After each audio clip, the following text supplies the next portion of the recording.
Thank you for joining me today. My name is Jerrel. I develop games for a living. This topic we are covering in today's episode is highly requested. People have been asking me to perform a character design analysis on the characters from the game Deadlock. I covered Deadlock last year, and I was requested of people to take a look at the characters as the developers have been updating the characters. The game is still in development. The setup is a little bit different today, so I hope that you will still enjoy today's episode. I will be taking a close look at the characters and discussing them from a character design perspective.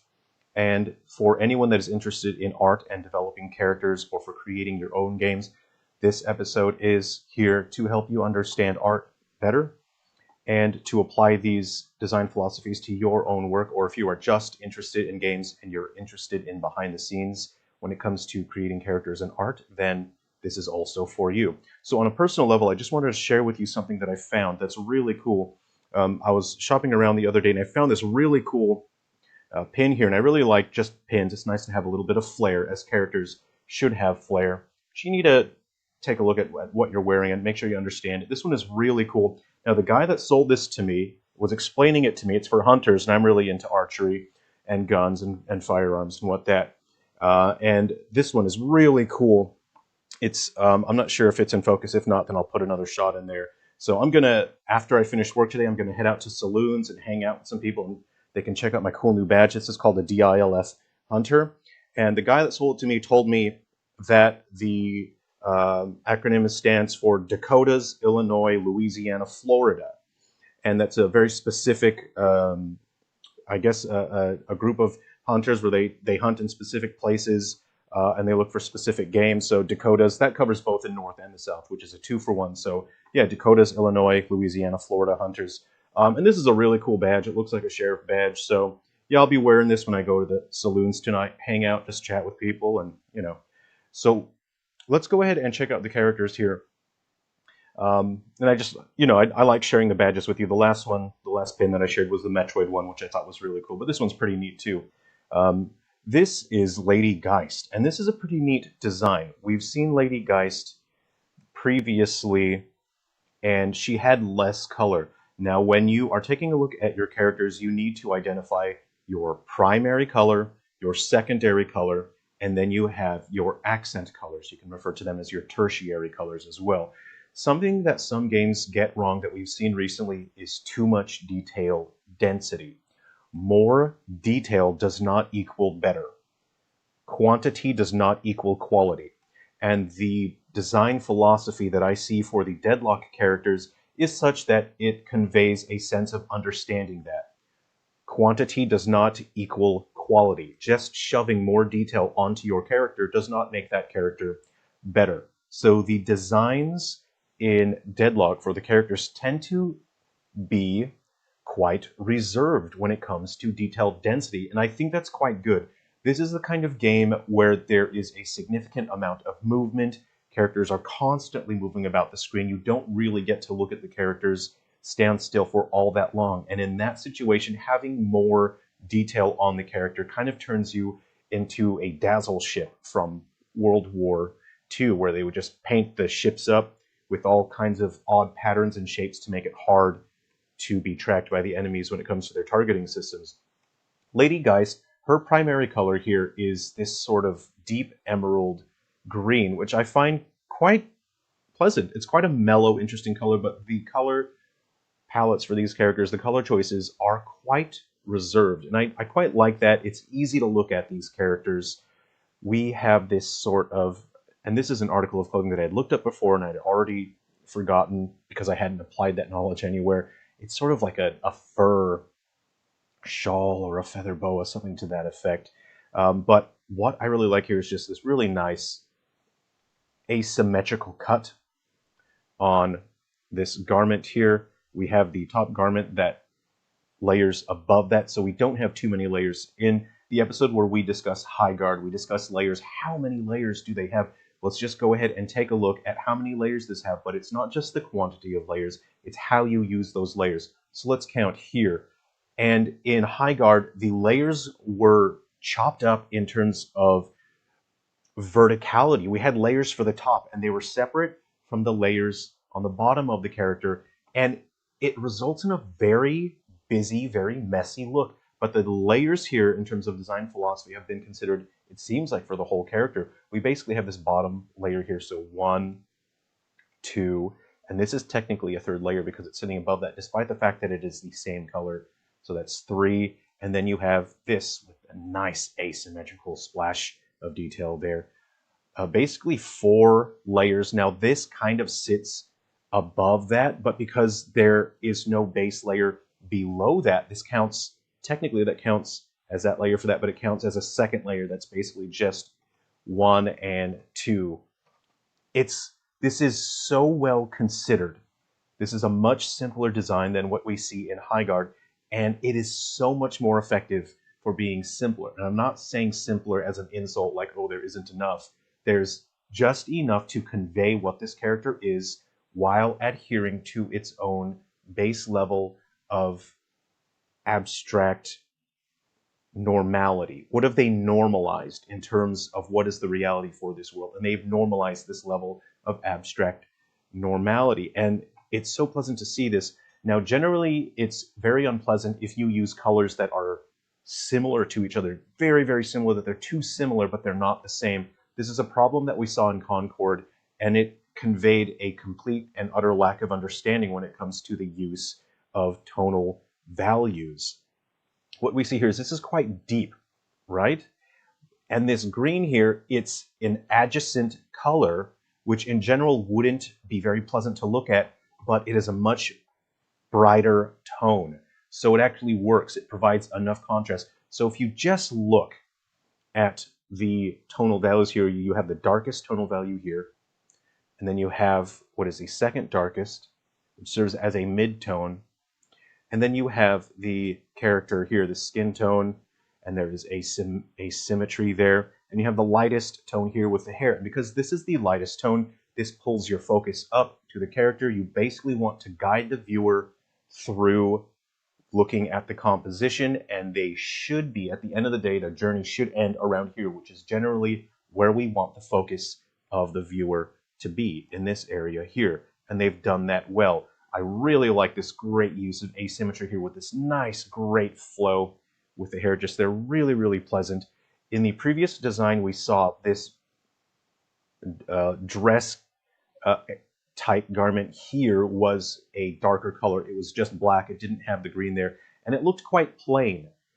And that was in the previous version of this character. But this one, I think, is excellent use of color. I do really like how they've balanced out the colors here. So this is, as a shortcut for your characters, if you want your character to look more powerful, more interesting, to stand out more, asymmetry is a great shortcut for that. And on the other side of that, if you want a character to look more plain, if you need them to just blend in with the background a bit more, then symmetry is how you would achieve that. We have the asymmetry with the arms here, but it looks like this arm is longer, and it makes it look more menacing, more intimidating. And I perhaps get the feeling that maybe this is not a physical part of her body. I'm personally getting the feeling that maybe she is missing one arm and that this is some sort of energy construct because of the asymmetry. I don't know if that is the case or not. What I really like, the detail here, is that this green that is used for the arm, this green here, it is also used here in this hair ornament and here on the earring, and it looks like that's about it. So now we have visual cohesion because if we reused those colors, even if it's not the same material, we have used the same tonal values. So there's cohesion across the character. If they did not have that, if they had that black or the same color as this deep emerald, then it would have less cohesion. It would just not be that interesting. But this really pops to me. And that is just, it's great consideration. Something for me, I just find the black shoes is just a little bit boring to me. But these are very strong artists, so I would assume that they have considered different. I'm sure they have a reason why they've chosen that. This is sort of okay. I see now. So that's quite. It feels a little warmer in terms of color temperature than the stockings here.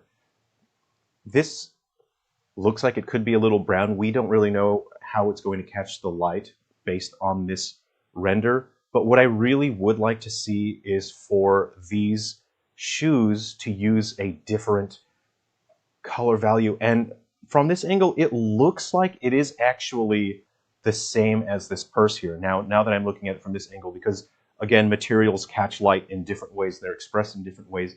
And this render has very plain lighting. But I think this is right. You know, it looks like it's the same material as the purse, which offers decent cohesion, but it's very hard to tell. What I think would make this design just look a little bit more interesting, and I'm not saying that I would do a better job here, but let's just grab our dodge tool a little bit here.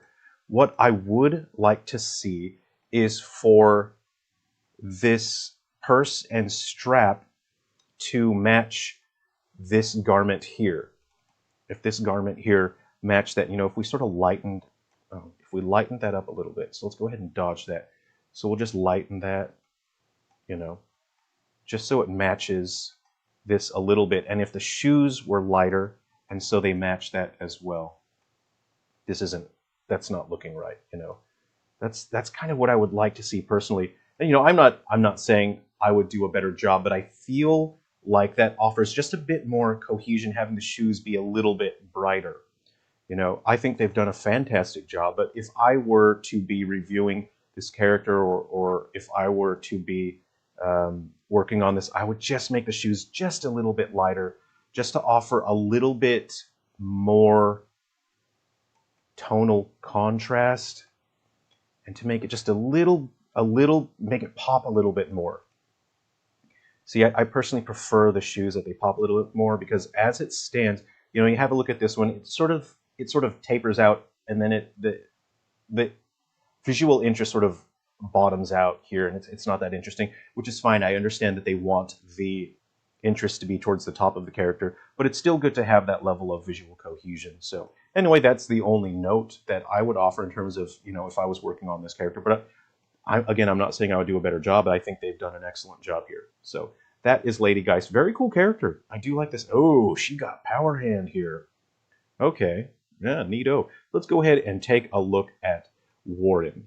And in taking a look at this character, I have a feeling perhaps we may have taken a look at this character before, so I don't want to linger too long on this, but I want to discuss symbology. And symbology is basically, we look at something and we recognize the meaning of it. We recognize the meaning of something in terms of the visuals, because we all have, to some extent, shared history. We're all human beings. We all have some shared experience when it comes to symbology. We look at something, we understand it. You know, if I show you this, you know, this is a phone. You understand that this is a phone because it's identifiable. If I show you this, you understand this is a baseball cap. And so if I were to put a baseball cap on a character, you would understand it. However, if I were to show you, you know, my new pin that I'm going to wear tonight, not everyone would understand that this stands for Dakotas, Illinois, Louisiana, Florida. Not everyone would know that. So this is not really recognizable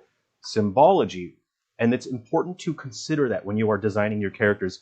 Are you putting something on your character that people cannot immediately identify just by looking at it, if they cannot understand it? And if people cannot understand it, you really need to be careful with those elements, and you need to be able to explain those elements somehow. It needs to make sense in some way, because in general, unidentifiable elements are pretty unpleasant to the eye. You can achieve so much with a character design by relying on symbology, and this does not mean to copy and paste things. It means to understand on a deeper level what we understand as fellow human beings, and how can you incorporate those visual elements to create effective character design. With character design, with visual art, with visual communication, in a matter of a second, you are telling a story to someone, you are sending a message, you are explaining something to someone. And if you do not understand that concept on a deeper level, then you will not be able to consistently create effective character designs. It doesn't matter if the design is cool, if it's edgy, if it's hip, people need to understand it. So that is my discussion on symbology. This works. We look at this character and we understand immediately this is a character of authority. This is not, it's not exactly the outfit of a police officer, but it looks like something that is similar to the outfit of a police officer, and so it is effective. It also looks like the old English police officer with this shape of hat. We understand that strong shoulders generally represent a sense of masculinity, and strength and angularity is something that we identify. We identify angularity as something rigid, as hard, that obeys the rules. And so they've used this sort of angularity and rigidness, to explain this is what this character is, this is what he means. He doesn't have components that are flowing out to the side. He's not a free form, free spirited character. He's quite rigid. He's quite close in. All the elements are closed in. And that is effective use of symbology. That's something to consider. I do like the visual flow here that we will point out. The visual flow, we're drawn to this bright element here, but there's a visual flow that comes down like that and it points to the stash, and then it sort of flows out the side like that.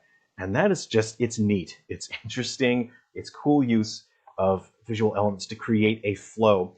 And there is something, a concept that I'd been considering for a number of years now that I would like to explore further. The idea that I want to share with you is mysterious authority.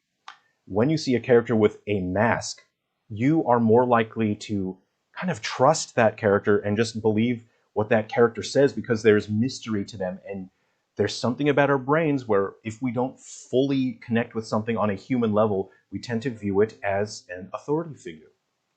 So this character, whether or not these artists are considering that element of mysterious authority, that is what I see here. And it's intimidating. Mysterious authority is intimidating because we cannot look at something in the eye. We cannot connect to it as a human, on a human level, and we view it as just having authority. And that is the effect that I have here. So this character is intimidating. It makes use of mysterious authority, of effective symbology. What is neat is that, it's not exactly a police uniform because we have these odd shoulder cutoffs that are these harsh angles, and then we have these black sleeves here that really break up the color. And I'm sure this looks much more interesting in game when we have proper lighting. Again, this lighting is very flat, but again, it's just great use of cohesion. We have the black here and the black here with totally, oh, this is interesting. The use of black is completely vertical. There is no use of black except for this layer here, but it's not that visible.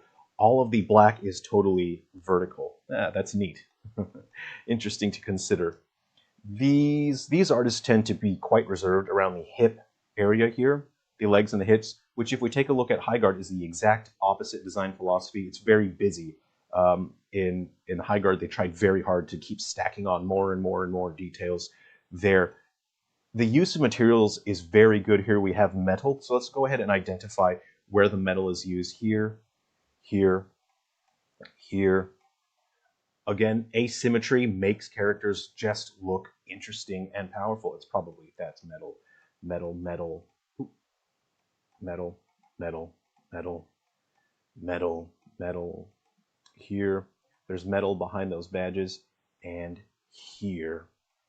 And if we look, that is just, it's good, even distribution of materials. Now, the color palette itself is quite dull, but they're using the material, the metal, to catch light in an interesting way, and it makes the character look interesting despite the reserved color palette. I perhaps would have liked to have seen, like a metal buckle or something there just for a little bit more cohesion. Again, these designs are very reserved, and I do like that. I can respect that. They're focusing on effective communication visually, and what in blue blazes is this creepy hand? Oh boy, that is unsettling. That is, what a neat detail. That's creepy. You've got a little prison cage with a hand. I don't like that at all. I mean, I like the detail, but on on a gamer level, that grosses me out in a good way. It's yucko. I don't like that hand at all. Hands, Shigaraki, is that the My hero character, too many hands. Don't like it. Nico Robin, fantastic. I like One Piece. I like Nico Robin, but too many hands is all I'm going to say for that. All right. Now let's go ahead and take a look at Billy. This is interesting. I had not planned it this way, but exact opposite visual language when it comes to the Warden. We take a look at Billy. Have a look. Everything just flows outwards here. Let's just take a look at the visual flow of his design elements. See his ears, they're flowing out. His horns flowing out. His collar popped up, flowing out. You see these rigid aspects here. Too close. Is that an Aladdin reference? Too close. Have a look at these. Oh, yeah. But it's not hard. You know, there is a curviness to these, unlike the Warden. So we're flowing out, outward flow. This gives a sense of free-spiritedness, of openness, but of some volatility. We have asymmetry here where the Warden did not. Asymmetry. Have a look at the shapes, you know, the kind of communication we see from this. This is excellent use of shapes, understanding form and what it communicates to people subconsciously on a deeper level. What does all of that stuff mean anyway? This is great. What I really like, consistent use of color. We have great cohesion. The yellow that we have for the eyes is the exact same yellow on the shirt, but to prevent it from from making it boring, you see we actually have use of a gradient here. It's a little darker up top than it is down here. It's a little bit brighter, and this is a fantastic detail. These developers really understand color, and this is a, you know, I'm not here trying to say, oh, these are the best artists in the world, they're better than everyone. When we compare this to Highguard, which we took a look at previously, this art makes the artists, the designers of the characters of Highguard, the designers of Deadlock make the Highguard character artists look really bad. It makes them look like kindergartners. And I'm not saying that to be mean or insulting. I'm here to offer you insight onto why these visuals work, why visual communication works, how art works, and how you can understand it better. This is the right way to approach art. And these artists have approached art by making an effort to understanding visual communication and applying very simple, very basic philosophies. This is so great because we have the yellow here, and then the yellow, it flows out here. Really fantastic. And not only that, as a secondary accent color, we have the red. The red is present here, here, starting to look like a football game.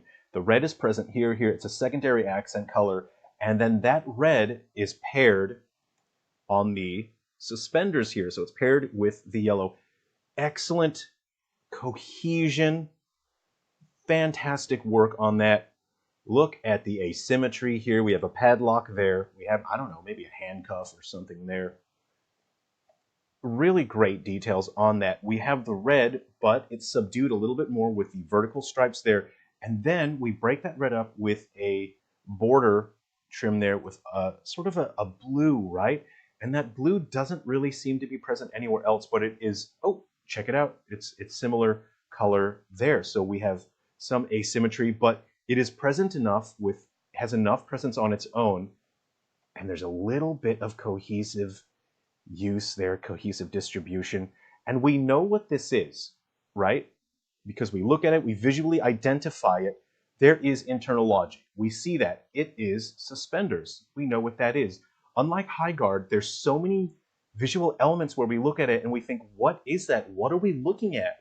There has not been a single visual element yet that I've seen on Deadlock where I found myself saying, what is that? What am I looking at?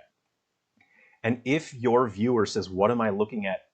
You have probably not done a great job on your design. Whoa, he's got like nails on his horns. This is a cool character design. I really like this. It's volatile, dynamic, and punchy without being sloppy. I didn't think I would like this design so much, but this is really fantastic. I really do like this one. Great work. Fantastic. The only thing that bothers me is where does the hair part start? Because that is skin right there. That's a little bit. You know what? That's not a negative. I'm just saying it's sort of creeping me out a little bit on a personal level. Oh, look, he's got the red socks there for. And this color here is the same as we have there. Great cohesion. Excellent, excellent, excellent. This is, I don't know, that might be my favorite design. I really like it. Now, this I chose because I thought this was interesting. This is one of, again, the more reserved designs. It's taking something that we are familiar with, a concept that we understand. We know what a doorman is, but they've applied their own design philosophy to something that we recognize and understand. For example, have a look at the piping here on the back as, oh, that's like a secondary layer that's on top of that. Again, we have this sort of angularity, right, to convey a sense of rigidness, following the rules, but there is a sense of strength when it comes to big shoulders. I really like the piping here. It makes the character look interesting from back there without cluttering it up. This still makes sense. How do you make this character look interesting? Because otherwise, it would look so boring. So these designers understand that on clothing, you can have layers on clothing, you can have piping there. It's not just randomly throwing details on. They're not just desperately trying to make characters look interesting, which is what we see from Highguard. It is, with Highguard, it was a desperate attempt to try to make a character not look boring, to try too hard to make it look cool. This is a very simple design. There isn't that much to say about it, but I really, really like the consistent and strong use of the materials and colors here. So basically the strongest and most present color is this maroon. That would be our primary, but see, the black is also present as well, but I would refer to the black as a secondary color here because black generally does not stand out all that much. What's so great, ooh, even from the front here, so gold is our accent color, and it is so present in a cool way. We have, you know, this neat symbol here, the cufflinks, the buttons, this millennium puzzle piece right here, the gold up here, the gold on the hat, and then we have, this isn't gold, but it's extremely similar, it's the yellow that flows down with verticality. I'm sure the shoes catch light in an interesting way because they are leather. They're like penny loafers. It's such a simple design. He's got keys there because he's a doorman. Logic, the pockets have gold on them. It's a simple design. It absolutely works. This is, you know, one of the more simple designs, but they've taken it and made it interesting. You have the shoulder ornaments there, and just here. This is great. I really like this. This is double-breasted, is what you would call this jacket. This is a cool design. I really like the use of the black here. So you see they still kept it interesting. You have the black along the pants, but they've used it here as well. And there's such a small detail. It's easy to miss this. It's you wouldn't normally have to, you know, do this, but you've got black represented there as well. That helps break that up. It's good cohesion. It distributes that color elsewhere. You know, you have the black there on the cuff. Fantastic. Great work. You have the white gloves, but also just a little splash of that white here at the top of the collar as well. This guy's kind of cool. I kind of like this guy. Really fantastic. What else do we have here? We have Mina, okay? And I think I'll make this the last one for this episode. We'll wrap this up. And if people are interested, then please let me know in the comments if you would like me to cover Deadlock further.